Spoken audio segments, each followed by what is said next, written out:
Bangladesh premier লিগের BPL এবারের মৌসুমে অংশ নিতে 9 জন ক্রিকেটারকে অনাপত্তিপত্র এনওসি দিয়েছে পাকিস্তান ক্রিকেট বোর্ড পিসিবি।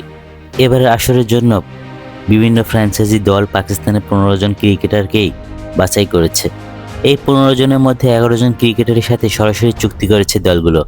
তারা হলেন সায়েম আয়ুব, মোহাম্মদ আমির, আবরার আহমেদ, উসমান খান, খাজা নাফে, খুজদিল শাহ, ফাহিম আশরাফ, সুফিয়ান মুকিম, আফিফ জাভেদ, মোহাম্মদ নওয়াজ ও সাইফজাদা ফারহান। বাকি 4 জন এহসানুল্লাহ, হায়দার আলী, মোহাম্মদ আখলাক ও জাহানাত খানকে গত 30 নভেম্বর নিলামের মাধ্যমে দলগুলো কিনে নিয়েছে।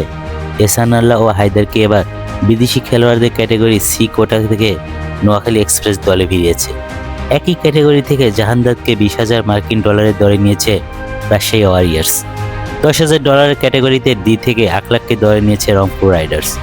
যে 9 জন ক্রিকেটার বিপিএলে খেলার জন্য পিসিবি ছাড়পত্র দিয়েছে তারা হলেন মোহাম্মদ নওয়াজ, হুসাইন তালাত, এহসানুল্লাহ, হায়দার আলী, আবরার আহমেদ, খাজা নাফে, সালমান ইরশাদ, ফাহিম আশরাফ ও সাইফজাদা ফারহান।